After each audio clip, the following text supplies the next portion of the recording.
பாவேந்தர் புரட்சி பாவேந்தர் பேரவையினுடைய ஒருங்கிணைப்பாளர்கள் நம்முடைய குரல்மணி செயலாளர் ஐயா செம்மநாதன் அவர்களே, எனக்கு முன் பேச வந்திருக்கின்ற சான்றோர் பொதுமக்களே, வருகை தந்திருக்கின்ற நண்பர்களே,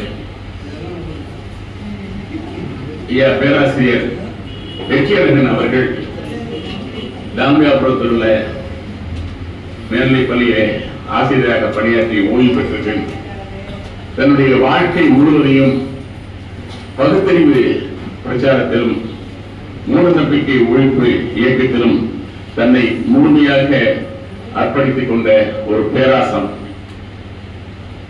ஐயா வெற்றியரங்கன் அவர்கள் எங்களோடு இணைத்து அந்த குரல்மணி அவர்களும் நாங்களும் திருக்குறள் கல்வி மையம் சார்பில் திருக்குறள் அஞ்சல் மொழி கல்வி மையம் என்ற ஒரு அமைப்பினை திருச்சிராப்பள்ளியிலே 1987 தொடங்கி ஏறத்தாழ ஒரு 25 ஆண்டுகளுக்கு மேல் இங்கே மிக சிறப்பாக நடத்தி கொண்டுள்ளோம். திருச்சிராப்பள்ளி மட்டுமல்ல, தஞ்சையிலே திருவையாறு அரசர் கல்லூரியில் ஒரு 7 ஆண்டுகள் அங்கே படிக்கின்ற மாணவர்கள் ஏறத்தாழ ஒரு 200க்கும் மேற்பட்ட மாணவர்கள் அங்கே அதிலே பயின்றார்கள். அதிலே மாதந்தோறும் ஒரு வகுப்பு, அந்த வகுப்பை ஐயா பேராசிரியர் வெற்றியரங்கன் அவர்கள் தான் நடத்துவார்கள். ஓராண்டு முடித்தவர்களுக்கு திருக்குறள் இளம் புலமையர் என்ற ஒரு சான்றினை குன்றக்குடி அடிகளார் அவர்கள் வழங்குவார்கள். அங்கே இருந்த முதல்வர் ஐயா சர்ம செல்வகுரி அவர்கள் மிகச் சிறப்பாக அதற்கு வேண்டிய பணிகளை எல்லாம் செய்து கொடுத்து ஒரு 6-7 ஆண்டுகள் அங்கே சிறப்பாக நடைபெற்றது. ஆனால் அங்கேயும் வழக்கம் போலவே பேராசிரியர் வெற்றியரங்கனுடைய அந்த பகுத்தறிவு கண்ணோட்டத்தோடு திருக்குறளை அவர்கள் பார்த்த பார்வையை அந்த கல்லூரியில சமஸ்கிருதம் ஒரு பாடமாக இருந்தது. எனவே அங்கே இருந்த அந்த பெருந்தகையாளர்கள் அந்த கல்லூரிக்கு அரசு மாவட்ட ஆட்சித்தலைவர் தான் தலைவர், அதற்குரிய நம்முடைய வட்டாட்சியர் அதுக்கு செயலராக இருப்பார்கள். அவரிடத்திலே சொல்லி இவர்கள் மாணவரை திசை திருப்புகிறார், எனவே இந்த குழுவில் நிறுத்த வேண்டும் என்று சொல்லி அங்கே நிறுத்தப்பட்டது. வெற்றியரங்கனாருடைய அந்த பொழிவு நிறுத்தப்பட்டது. அது ஏன் நிறுத்தப்பட்டது என்று சொன்னால், நான் சொன்னதை போல திருக்குறளை பற்றி அவர் பார்த்த பார்வையே வேறு. மிகச் சிறப்பான முறையை அவர்கள் பார்த்தார்கள். அது 2 கருத்துக்களை மட்டும் சொல்லி காலத்தை நம்பி நான் விடைபெறுகின்றேன். பொதுவாக மதம் சார்ந்த சமயம் சார்ந்தவர்கள் பொருளை அவர்கள் நிலையாமை என்று சொல்வது உண்டு. பொருள் நிலையாமை, யாக்கை நிலையாமை, இளமை நிலையாமை என்பதுதான் சமயவாதிகளுடைய கோட்பாடு. ஆனால் வள்ளுவர் பெருந்தகை செய்க பொருளை என்று சொன்னார். வள்ளுவர் பெருந்தகை செய்க பொருளை என்று சொன்னார். பொருள் என்பது உண்மையானது, பொருள் ஒன்றுதான் வாழ்க்கைக்கு மிக அவசியமானது என்பதை அவர் மிக வலியுறுத்தி வள்ளுவர் பெருந்தகை பொருள் செயல் வகை என்ற ஒரு அதிகாரமே அமைத்து அதனை பொருள் செயல் வகை என்று சொல்லி வலியுறுத்தினார். இது மிக அருமையாக ஐயா வெற்றியரங்கன் அவர்கள் தன்னுடைய வகுப்பை எடுப்பார். ஈகை என்ற அதிகாரம் ஒன்று உண்டு, உட்பொருள் என்ற அதிகாரம் உண்டு. கிட்டத்தட்ட பார்த்தீங்கன்னா 2க்கும் ஒரே பொருள்தான். ஈகை என்பதும் பிறருக்கு கொடுப்பது, வழிவதற்கு கொடுப்பது, அதே போல உட்பொருள் என்பது சமப்படுத்துவது. ஒரே ஒரு வேறுபாடு என்னவென்று சொன்னால், ஈகை என்பது ஒரு தனி மனிதனுக்கு கொடுக்கப்படுவது ஈகை. ஆனால் ஒரு சமுதாயம் ஒப்புரப்படுத்துவது உட்பொருள் என்பதை மிக அருமையாக ஐயா வெற்றியரங்கன் அவர்கள் எடுத்து வைப்பார்கள். திருக்குறளை அவர் பார்க்கின்ற பார்வை மிக சிறப்பாக இருக்கும். மற்றொரு குறள், தொட்டனை தூரும் மனக்கேணி மாந்தருக்கு கட்டணை தூரும் அறிவு என்ற ஒரு அருமையான குறள். இந்த குறளை அவர்கள் வகுப்பை நடத்தி கொண்டிருந்த போது அன்றைய நாளில் முதல் நாளிலே வாரியார் சாமிகள் அவர்கள் எழுதிய சில செய்திகளை வெளியிட்டார். அதிலே வாரியார் சாமியிடம் கேட்கப்பட்டது ஒரு கேள்வி, கல்வி என்பது அறிவினால் வளருமா என்ற ஒரு கேள்வி வாரியாரிடம் வைக்கப்பட்டது.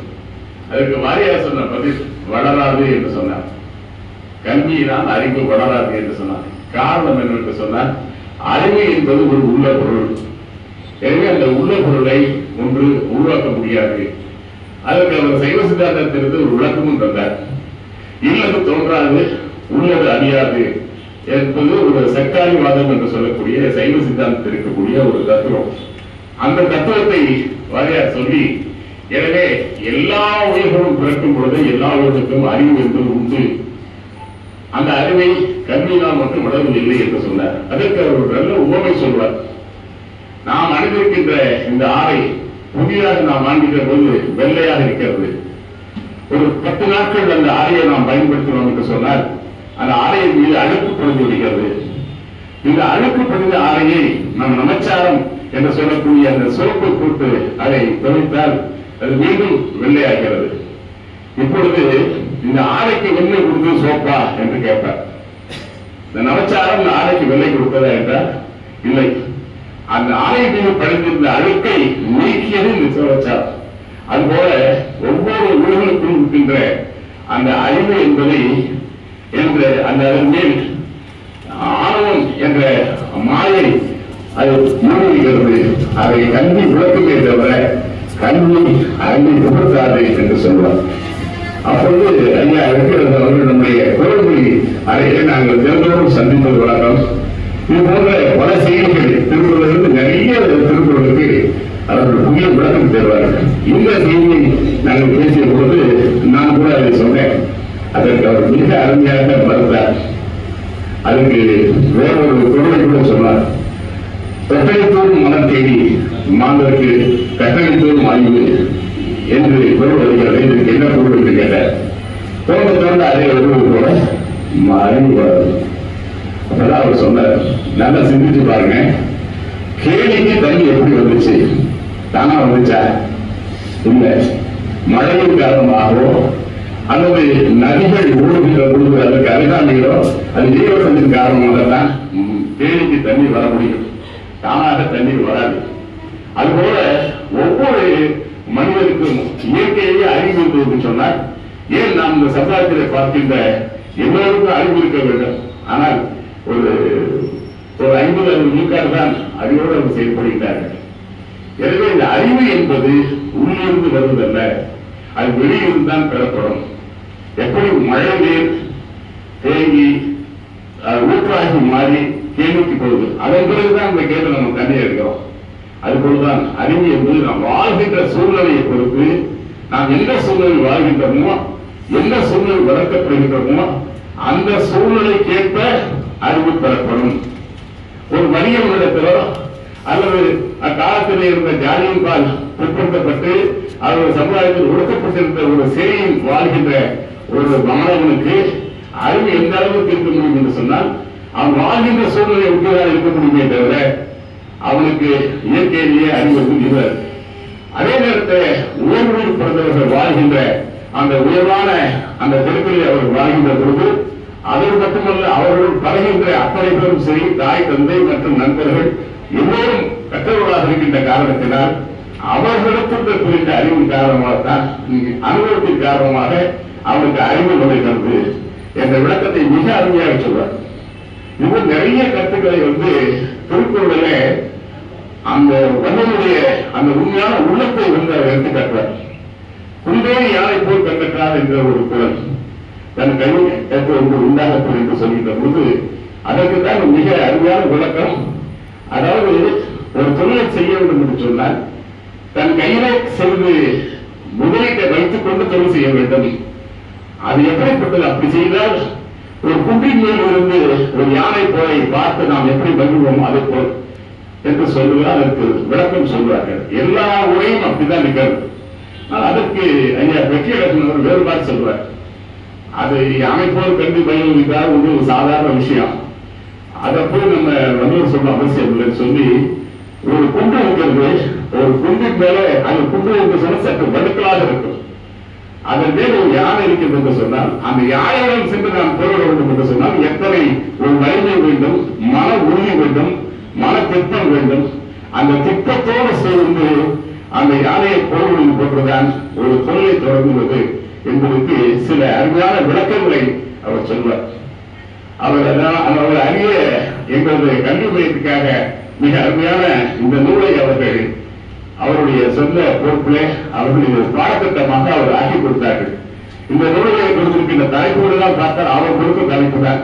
இதுதான் ஏறத்தாழ ஒரு 10-12 ஆண்டுகளுக்கு மேலாக திருக்குறள் கல்வியுடைய பாடத்திட்டமாகவே இருந்தது.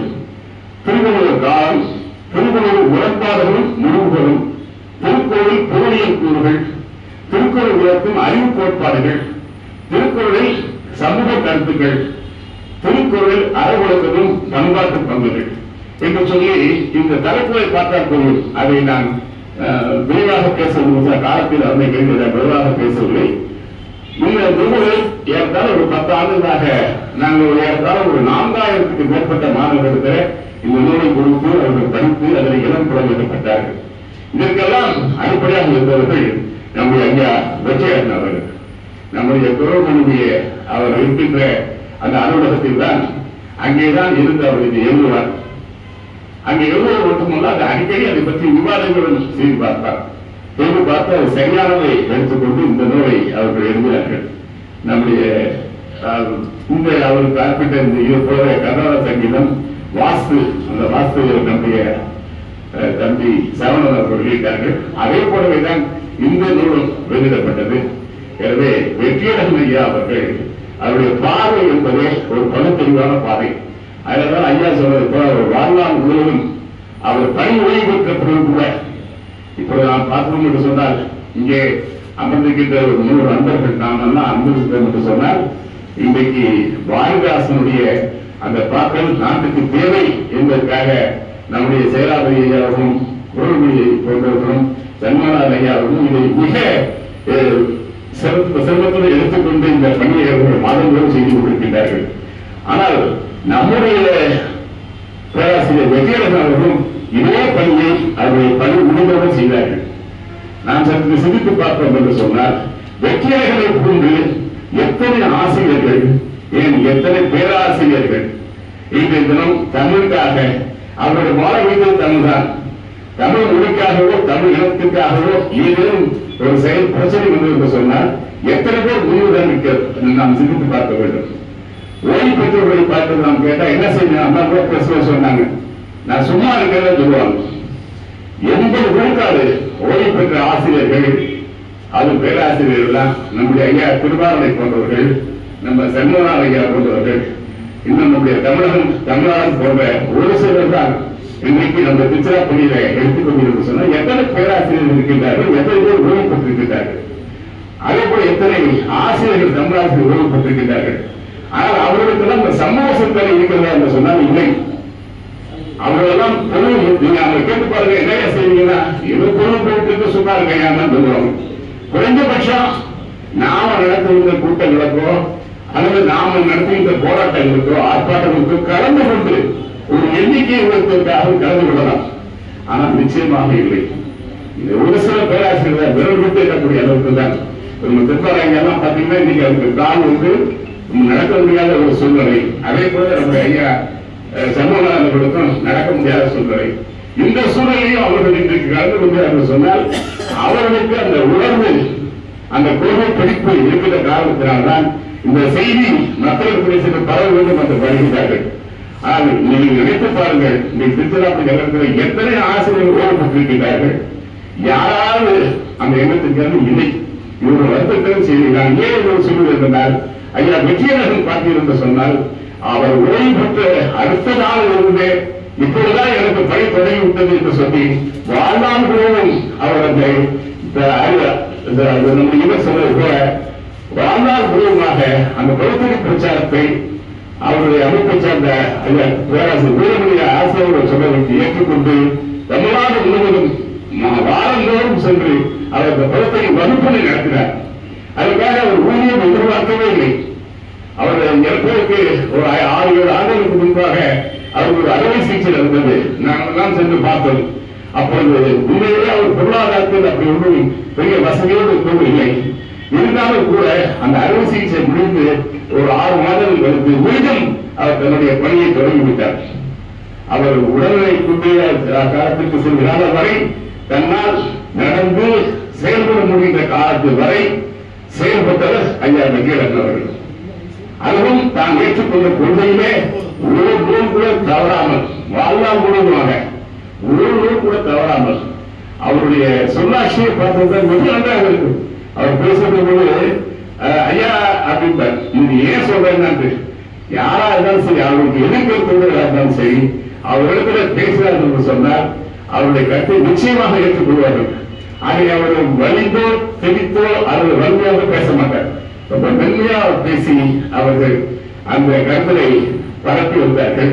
எனவே அவரிடத்துல இன்றைக்கு அவர் நாம் நினைவுகள் என்று சொன்னால் அவருடைய அர்ப்பணிப்பு உணர்வு, அவருடைய தியாக உணர்வு, அது எல்லாவற்றுக்கும் மேலாக தான் கொண்ட கொள்கையை இந்த இளம் சமுதாயத்தில் கொண்டு சேர்க்க வேண்டும் என்ற உணர்வின் காரணமாக ஐயா வெற்றியடைந்தவர்கள் வாழ்நாள் முழுவதும் உழைத்தார்கள். அவர்களுக்கு ஒரு அருமையான ஒரு நினைவஞ்சலியை நம்முடைய புரட்சி பாவேந்தர் பேரவையில் நடத்தியதற்காக நான் நிச்சயமாக இந்த அமைப்புக்கு நன்றி சொல்லி எனக்கும் வாய்ப்புக்கு நன்றி சொல்லி வெளிப்படுத்த நன்றி.